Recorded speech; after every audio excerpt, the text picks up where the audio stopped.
to license it.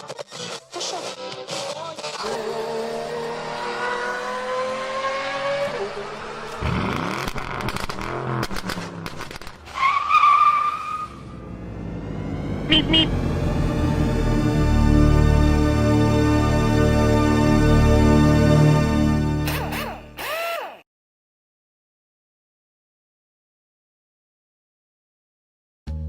Hi everybody, and a warm welcome back to a brand new Season 2 of Maple Leaf Matchbox Makeovers.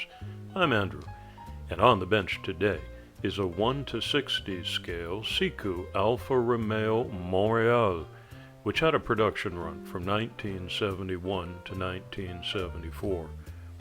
It'd be a rare sighting to see one of these tooling through your neighborhood. Pretty sharp looking car though. Mine has seen better days. The silver metallic paint job is shot. The opening doors are intentionally black. That's Siku stock, but they're well chipped up too. I like the Siku wheels because of the white lettering, and I'm debating whether to keep these or not. And I wish all companies would cease and desist on the yellow windshields. Coming up in January is a Tonka theme build-off hosted by the diecast sheriff, and my buddy build with Irie Fixed Diecast has been put back to January 30th. Stay tuned for both of those. I have enjoyed the invitations to join in with other builders, and it's going to be a good start to 2021. So it's a happy new year to you and your family. I hope you're safe and well. Here in Switzerland, where I live, we are in another lockdown. The borders to neighboring Germany and France are closed. Once again, I can't get to my international mail pickup in Germany, but I'm pretty well stocked up for this lockdown. I'm in much better shape than last spring when it first happened in March. You'll see all the interior parts of the Alfa Romeo here, and I'm just taking it apart carefully and doing an inventory on what needs to be salvaged and what needs to be fixed up.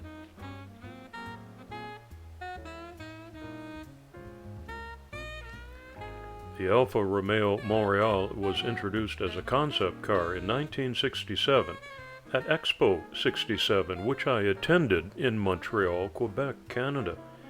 Originally, the concept cars were displayed without any model name, but the public took to calling it the Montreal.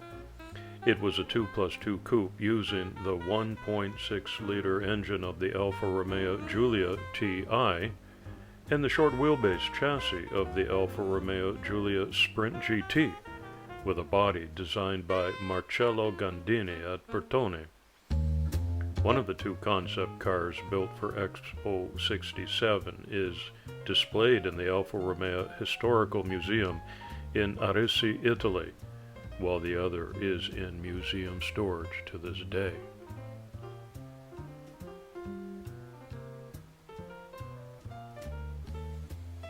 Whenever you see me paint stripping or drilling or using my Dremel tool, I want you to know that I'm following all the safety precautions that you should if this is your hobby.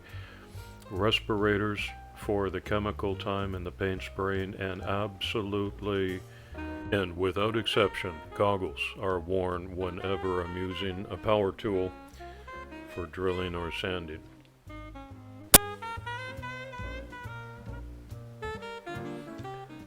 The first production car was shown at the 1970 Geneva Motor Show and was quite different from the original, using a 2593cc cross-plane V8 fuel-injected engine that produced around 197 horsepower, coupled to a 5-speed manual gearbox and a limited slip differential. Since the concept car was already unofficially known as the Montréal, Alfa Romeo kept the model name in production.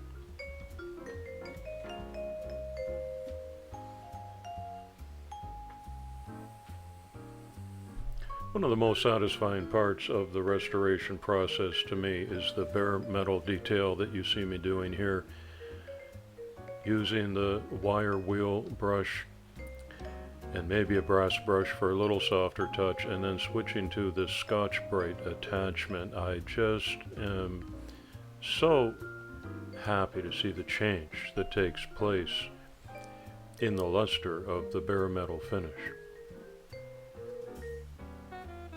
I don't think I've worked on a car yet that I haven't been able to bring back from the scuff marks and the play-worn look and any oxidation that might be there. It could take a little bit extra TLC at this stage, but inevitably they all come back.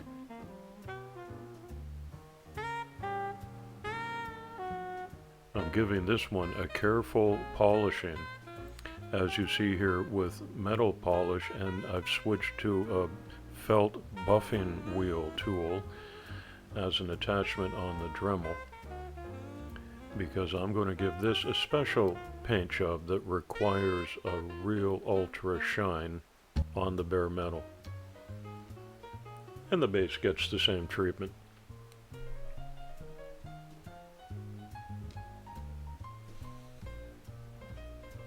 It's looking pretty good at this stage. I'm pleased with that. The doors in the front bumper got the same treatment. An important step before going to paint is degreasing all of the oils and residue and natural fingerprints that I get on these. Today I'm using Tamiya brand Clear Blue, and I've never had any Spectraflame paint here, but it seems to me this gives a very similar effect. It goes on almost translucent, and because it's such a fine paint, I'm very careful to give it a very light tack coat first, which you see me laying down here. I'll let that dry up for 10 or 15 minutes before I lay on increasingly darker layers. And lately I've been putting my models into this UV light box for curing, and it really does cut down on the time. This is the third car that I've put in there, so that was a successful experiment. I'm changing the orange plastic interior to a tan leather light brown look. And I'm going to just touch up the seats with some Citadel Nuln oil. Goes on heavy, but this is just going to settle into the natural creases and crevices and give it some 3D depth look. I was happy to see that this tiny little miniature steering wheel actually had braided threads on it, which shows up even after I give it a brown leather treatment.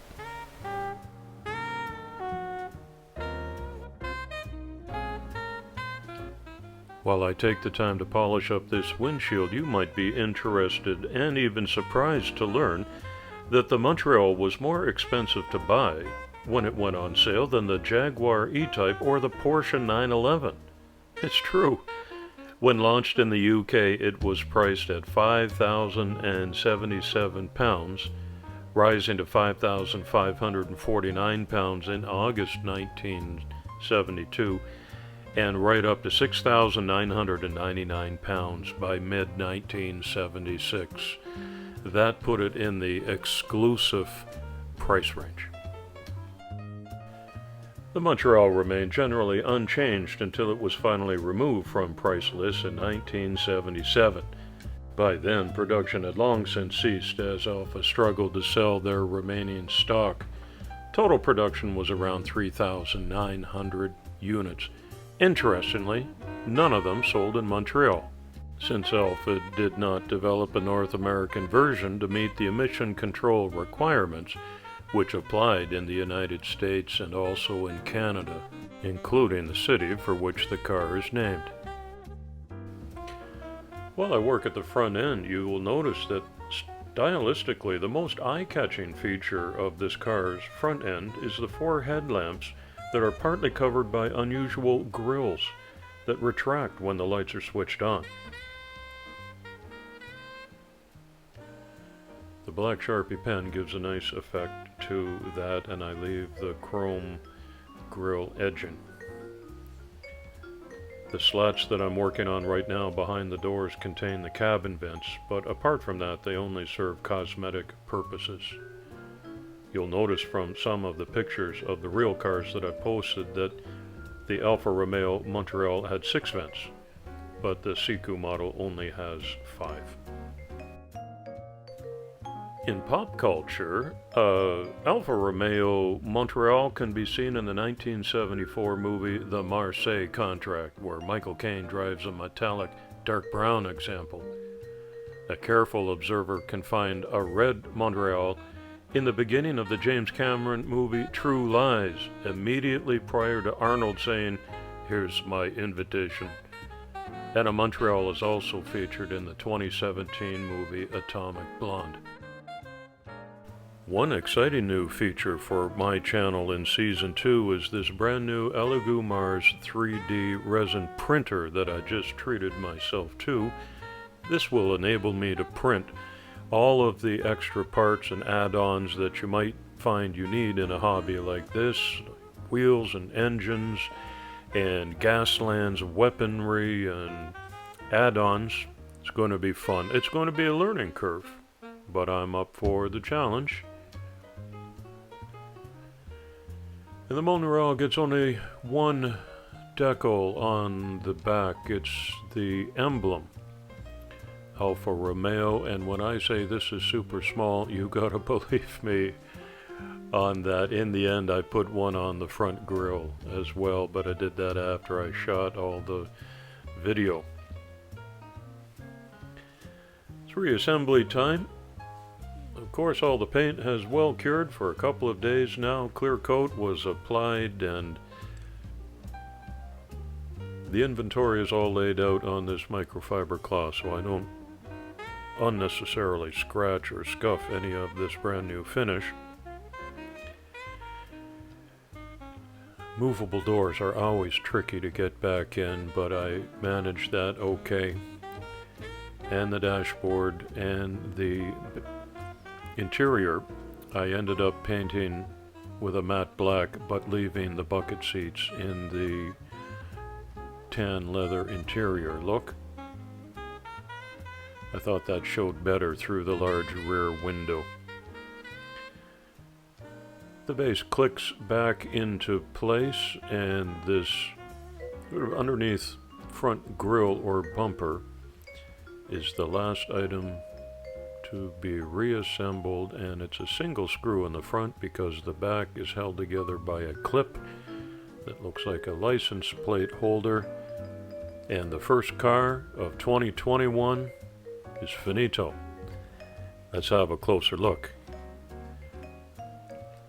The rear end detail, including the taillights and the Alfa Romeo badge, is nice. I'm happy with the wheel swap. And there's the front grille.